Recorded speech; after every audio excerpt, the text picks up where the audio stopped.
The night storm came without warning. The sky above the planet Varelian turned dark blue and alive with light. Bolts of plasma tore through the clouds, splitting the horizon in half. The wind screamed across the dry valley, lifting dust and sand into the air. The ground shook like something alive beneath the surface. Inside a lonely cave at the edge of the cliffs, Ethan Hayes, a stranded human engineer, closed the metal door of his shelter. He had learned long ago how deadly these electric storms could be. The wind carried enough static charge to melt steel and turn the sand into glass.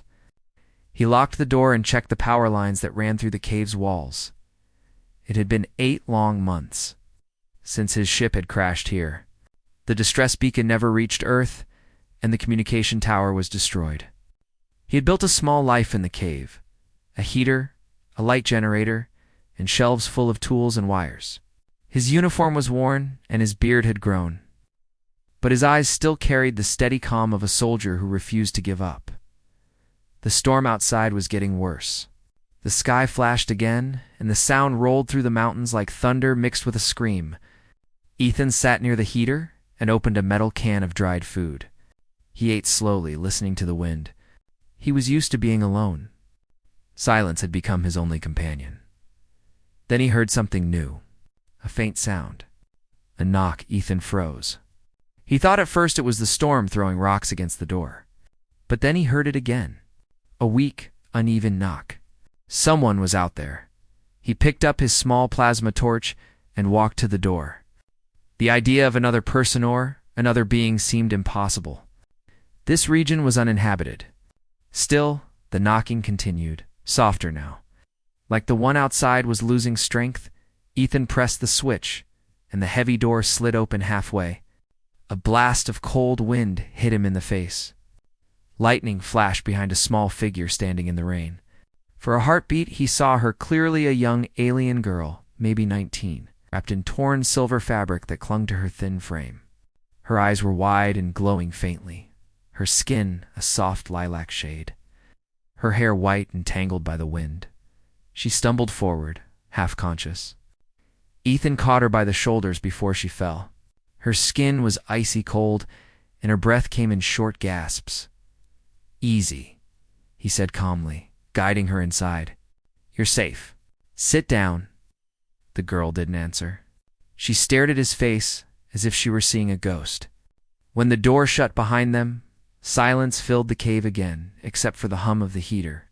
Her gaze locked on his eyes, then on his hands, and then she whispered, her voice trembling, "You're human." Ethan blinked. It had been months since he heard anyone speak. The word human sounded strange coming from her. He nodded. "Yes, and you need warmth." He placed a thick blanket over her shoulders and handed her a metal cup of warm water. Her hands shook so badly that half of it spilled. He knelt beside her, adjusting the heater closer. The girl's breathing steadied after a while. Her eyes followed his every move, both afraid and curious. Finally, she said softly, "We were told humans were gone. Lost in the Great War, you shouldn't exist." Ethan gave a small smile. "I guess the stories were wrong." Her name was Lyra, though she didn't tell him that yet. At first, she sat quietly, trying to make sense of what was happening. Her mind was still filled with the storm outside, the cold rain, and the stories her people told about humans, creatures of war, destruction, and fire. But the one in front of her didn't fit that image. He looked tired, but kind. His voice was calm. His hands were steady when he helped her. Lightning flashed through the cracks in the cave ceiling, lighting up his face for a moment. He looked rugged, with deep lines near his eyes, but his gaze carried warmth. She couldn't understand it. She had grown up believing that if she ever saw a human, she should run. But now she couldn't move. Ethan sat across from her, fixing a damaged cable near the heater. "You shouldn't have been outside," he said after a while. "This storm could have killed you." She looked down. "I had no choice." He stopped working and looked up. "No choice?" "My home. It burned. Raiders came before the storm. I ran." Her voice cracked slightly. "I didn't know where to go. I saw this cave and the light inside. Ethan felt something in his chest tighten. He knew that pain, the feeling of running from everything you knew. He didn't ask more questions. Instead, he quietly opened a small storage box and took out a protein bar. Eat. You'll need your strength. Lyra hesitated, looking at the simple human food. Then she nodded, taking a small bite. The taste was strange, but it was better than nothing. For a while they said nothing. The sound of rain echoed from the cave walls. The heater gave off a steady orange glow that softened the shadows. Lyra looked around the shelter. Everything inside was strange, but neat metal tools lined in rows. A small display screen on the wall, and a photo pinned above his bed. It showed a blue planet and 2 smiling faces. "Is that your home?" she asked softly, pointing at the photo. Ethan followed her gaze and nodded. "Earth." She repeated the word slowly. "Earth." Then she looked back at him. "Is it real?" "My teachers said it was gone," chuckled quietly. "Still there. Still blue. Still beautiful." Her eyes softened. For a moment, the fear in her expression faded. Ethan leaned back against the wall. "You're lucky you found this place. The next valley is full of lightning fields. You wouldn't have survived out there." Lyra pulled the blanket tighter around her. "Why did you help me?" she asked after a long pause. "You don't even know me." Ethan shrugged. "You were knocking." She tilted her head. "That's it." "That's it," he said simply. "Where I come from, when someone's in trouble, you open the door." Her lips parted slightly. She didn't know how to answer that. No one had ever said such words to her before. Minutes passed. The storm still raged outside, but inside the cave, it felt strangely calm. The heater's hum was almost peaceful. Lyra's eyelids grew heavy, but she kept watching him. She was afraid that if she closed her eyes, he would vanish like a dream. Ethan noticed her fighting sleep. "You can rest," he said quietly.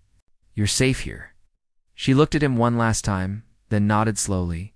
"Thank you." "Human." He smiled faintly. "Ethan. My name's Ethan." "Lyra," she whispered before her eyes finally closed. For the first time in months, the cave didn't feel empty. Ethan sat there, listening to the storm fade into the distance. He looked at the small alien girl sleeping near the heater and wondered how many lies their worlds had told about each other. He didn't know why. But something inside him shifted that night. Maybe it was the simple fact that he wasn't alone anymore. Or maybe it was the look in her eyes, half fear, half wonder, that reminded him what humanity truly meant. Hours passed. The storm began to quiet, and the wind softened. Ethan added more fuel to the heater and checked the sensors outside. The readings were stable again. He looked back at Lyra. She was still asleep, breathing evenly now. He remembered the first weeks after his crash, how he shouted into the empty radio. How silence became heavier with each passing day. He had forgotten what another voice sounded like. Now, hearing hers, even those few words, had brought life back into the cold cave. He walked to the door, placing his hand against the metal. Outside, the rain slowed to a steady drizzle. The planet smelled of ozone and dust. The air carried electricity and silence behind him. Lyra stirred and whispered softly in her sleep, a word he couldn't understand. He smiled faintly, turning off the external alarms. For now, they were safe. The storm had tried to destroy everything, but instead, it had brought 2 lost worlds together. Ethan didn't know what tomorrow would bring, whether more storms, danger, or perhaps rescue. But he knew one thing clearly. The night had changed everything. Somewhere between the lightning and the silence, a new story had begun. And in that small cave, far from both their homes, humanity met hope once again.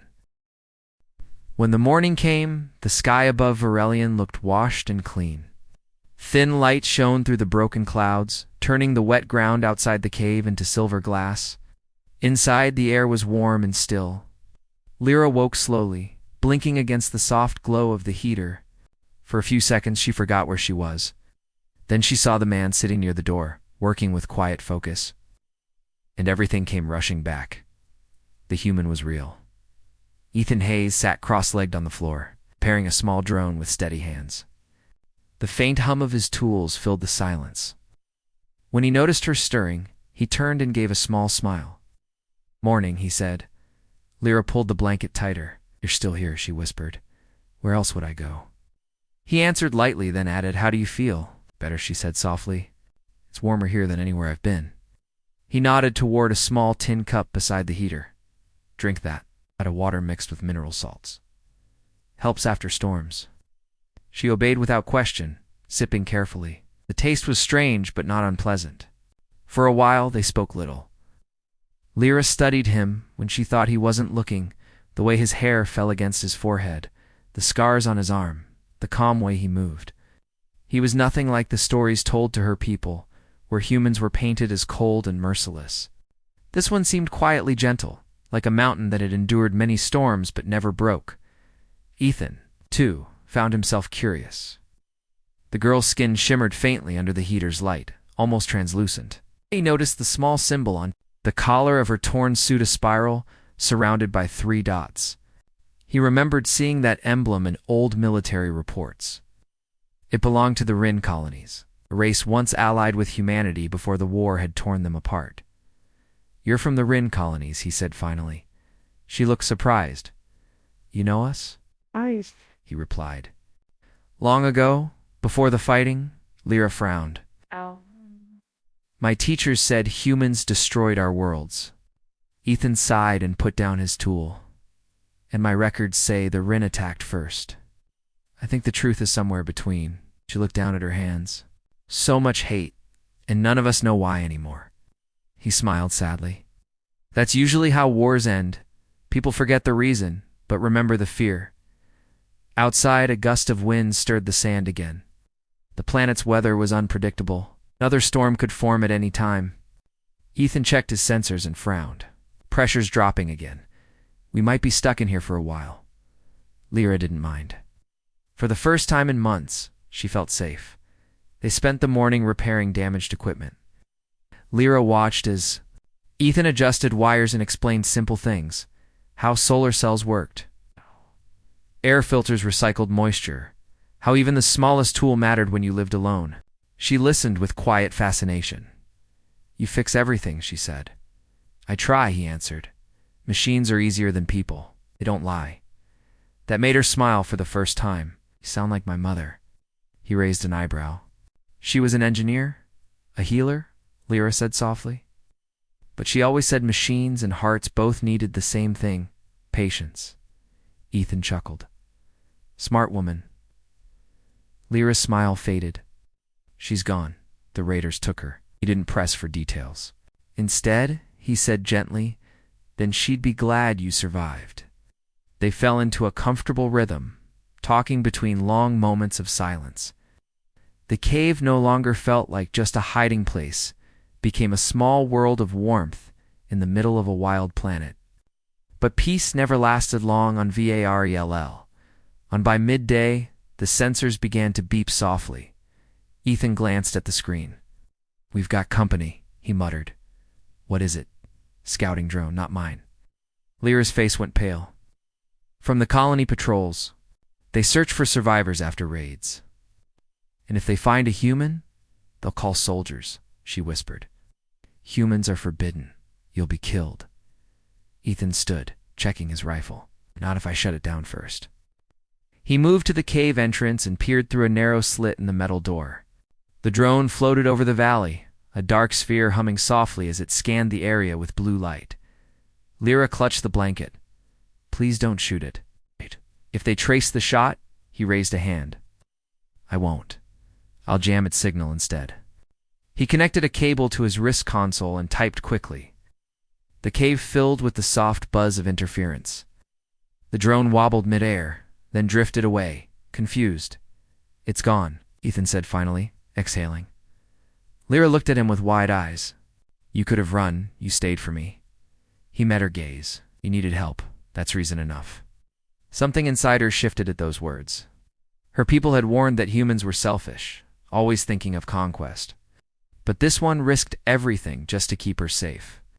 The hours passed quietly after that. Ethan repaired the outer antenna while Lyra helped him organize supplies. She asked about his ship, and he told her how it fell from orbit after a solar flare hit the system. He showed her the broken flight recorder, the cracked helmet, the old photograph of his sister on Earth. Lyra listened closely. "Will they come for you?" "I hope so," he said, "but space is wide. Sometimes rescue never comes." She bit her lip. "Then maybe I can help." He looked at her, surprised. "How?" "I know the signal routes for my colony. If I can link your beacon to their relay tower, maybe we can reach your people." Ethan's eyes softened. "You'd do that for me?" "You saved me," she said simply. "I owe you life." He smiled faintly. "Then we're even." They began planning through the afternoon, mapping paths and timing the storms. The relay tower lay 20 kilometers east, across the lightning fields. They would need to travel at night, when the charge was low. It was dangerous but possible. Lyra's hand shook as she studied the map. "If they see me with you, they'll call me a traitor." Ethan looked at her quietly. "Then don't come. I won't risk your life." But she shook her head. "I'm already risking it just by staying here. Besides," she met his eyes, "I want to see Earth through your eyes one day." The words caught him off guard. No one had spoken about his home in months. Hearing her say it filled him with something warm and painful at once. "Then we'll try," he said finally. Night fell again. The storm clouds gathered far away, glowing faintly with electricity. Ethan checked his gear and powered down the heater to hide their energy signal. Lyra wrapped herself in a dark cloak and stood beside him. "You sure you want to do this?" he asked. She nodded. Yes. They stepped out into the cold air. The ground sparkled under the twin moons, still wet from the storm. The silence was heavy, broken only by distant thunder.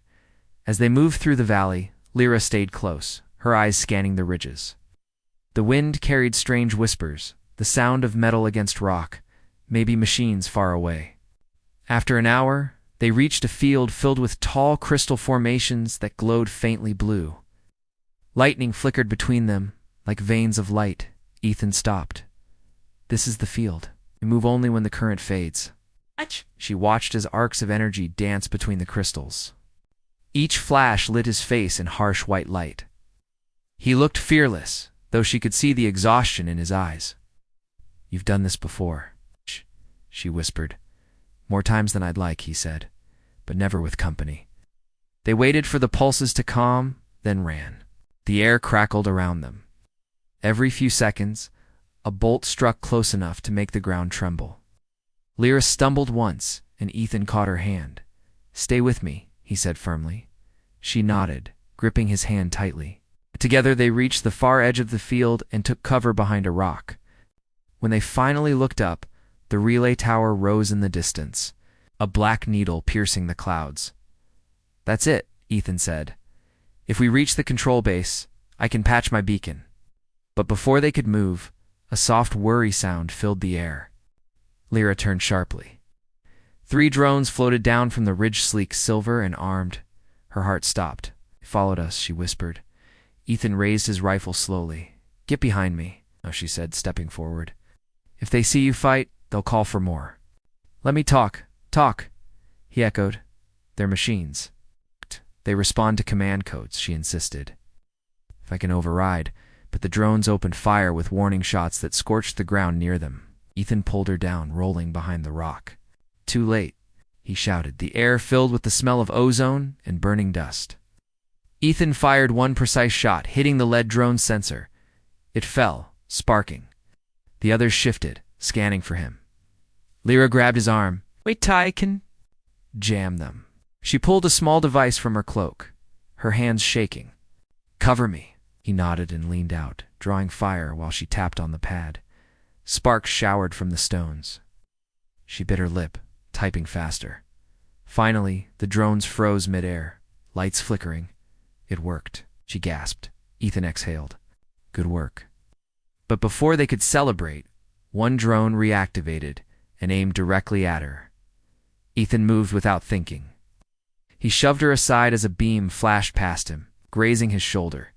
He grunted in pain but stayed on his feet, shooting back until the machine exploded in a burst of light. Lyra ran to him. "You're hurt." "It's nothing," he said, though his arm bled slightly. "We need to move before more come." She tore a strip from her cloak and wrapped it around his wound, her fingers trembling. "Why do you always protect me?" He smiled faintly. "Because someone has to." They began moving toward the tower again, the ground glowing behind them with the fading light of battle. Above them, thunder rolled once more. The storm was returning, stronger than before. The wind roared across the valley as the storm returned, brighter and angrier than before. Electric clouds rolled together like dark waves, and blue lightning cracked across the sky. Ethan and Lyra ran through the glowing dust, the relay tower looming in the distance like a black spear. Every flash of light made the ground tremble. Ethan's arm still bled under the rough bandage Lyra had tied. Each movement sent pain shooting through his shoulder, but he pushed on. He couldn't stop now. The beacon needed to reach orbit before the storm reached them. Lyra followed close behind, her white hair whipped by the wind, her cloak snapping like wings. Her small figure moved with determination that surprised even her. Each step she took was a choice to stand beside a human, even when her own people would call her a traitor. When they reached the base of the tower, Ethan stopped and leaned against the metal structure to catch his breath. The tower was massive, reaching hundreds of feet into the air, its base surrounded by old maintenance panels half buried in sand. The lightning made its surface glow like a ghost. Lyra looked up in awe. "It's still working," she said. "The power core survived the last war." Ethan nodded. "Then we have a chance." He knelt beside a control panel and pulled open the casing. Inside, wires flickered with weak blue light. "I can link my beacon here," he said, "but it'll need a direct power feed." Lyra frowned. "The main switch is above." "I'll climb." "No." He shook his head. "It's too dangerous." "The tower's charged." She stepped closer, meeting his eyes. "You can't climb with that wound." "My suit can resist short bursts." Ethan hesitated, then gave her a small nod. "Be careful." She smiled faintly. "You humans always say that." He managed a soft laugh. "And we mean it." Lyra grabbed a cable from his pack and began to climb the ladder fixed to the tower's side. The wind fought her every step. Lightning flashed so close she could feel the vibration in her chest. Still, she kept going until she reached the upper console's small metal plate, blinking weakly in the stormlight. Almost there. She called down. Ethan crouched by the control core, watching her silhouette against the glowing clouds. He connected his beacon to the open port and began typing on his wrist console. "Power flow ready," he shouted. "Just flip the main circuit." Lyra took a deep breath, reached for the switch, and pulled it. For a heartbeat, nothing happened. Then the entire tower came alive. Blue lines of energy raced up its sides, lighting the dark sky. Ethan's beacon began to hum, sending its signal straight into the heavens. "It's working," she cried. Ethan smiled, relief flooding through him. "Signals transmitting Earth. We'll see this." But the victory lasted only a moment. A sharp alarm beeped from his console. He looked down and saw the reading spike red. "No," he muttered. Lyra heard him. "What's wrong?" "The power surge, it's too strong. It'll overload the tower." Before he could stop her, a bolt of lightning hit the top of the structure. The shockwave threw her off balance. She screamed, losing her grip. Ethan's heart stopped. He ran forward without thinking, catching her hand just as she slipped past the lower platform. "Hold on," he shouted, gripping her wrist tightly. Rain and dust whipped around them. The storm howled like an animal. "I can't," she gasped, her fingers slipping on the wet metal. "Yes, you can," Ethan growled, pulling with all his strength. His injured arm burned with pain, but he refused to let go. Finally, with one last effort, he dragged her onto the platform.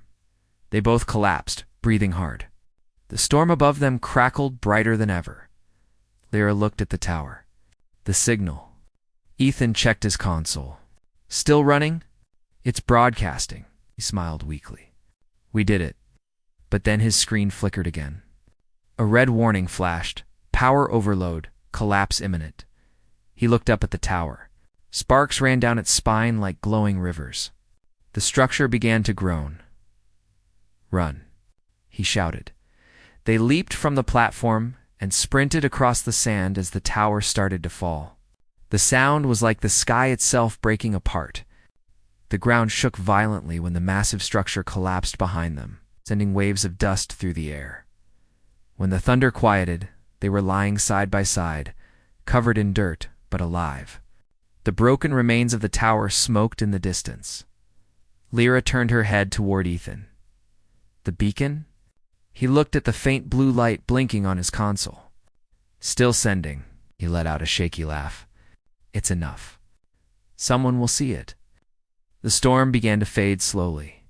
The clouds thinned, and pale sunlight touched the horizon. The wind carried the smell of wet metal and dust. For the first time in months, Ethan felt hope rise inside him. Maybe this time, someone would come. Lyra sat up slowly, watching him. His face was pale, his uniform torn, but there was a small smile on his lips. "You're hurt again," she said softly. "Nothing serious." He lied.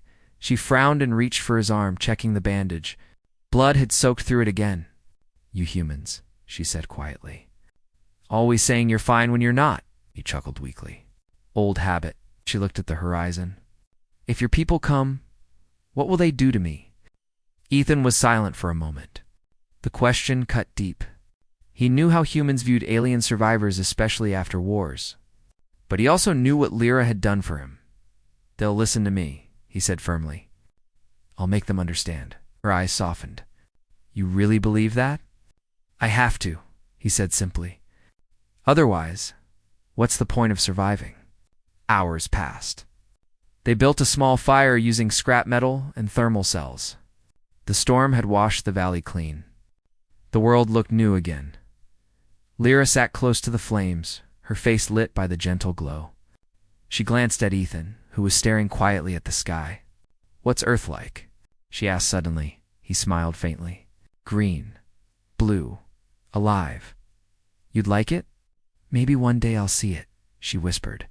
He looked at her, his expression warm. "If the signal works, maybe you will." They sat in silence for a while. The sound of the wind had turned soft, almost peaceful, then far above them. A faint streak of light appeared, first one, then another.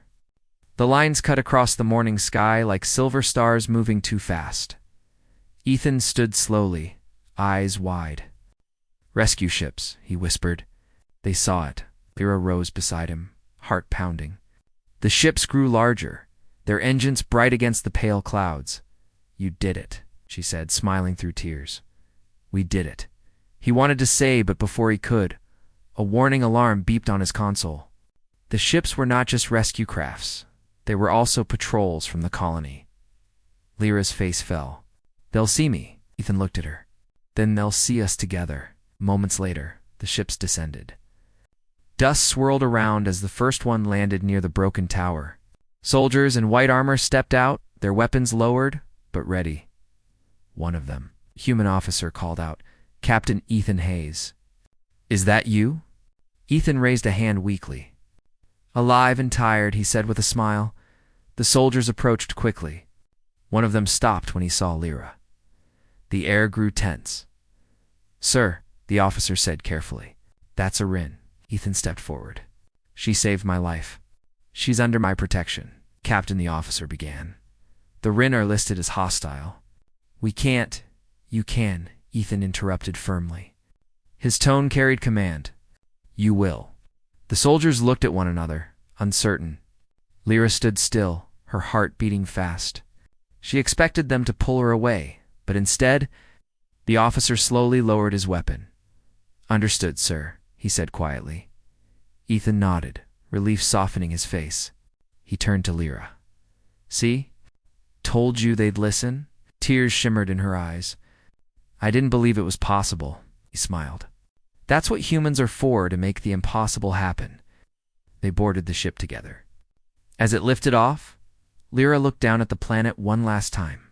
The valley, the storm, the cave, they all seemed small now, like a dream fading at dawn. Ethan sat beside her, his arm resting in a sling, his gaze fixed on the stars ahead. "Next stop, Earth," he said softly. She looked at him and smiled. "Then I'll finally see the blue world you love so much," turned his head, meeting her eyes. "And maybe when they ask what happened here, We'll tell them the truth, how a storm didn't destroy us, but brought us together. Outside, the clouds broke apart, and sunlight flooded the ship's windows. The storm was gone, for the first time in years.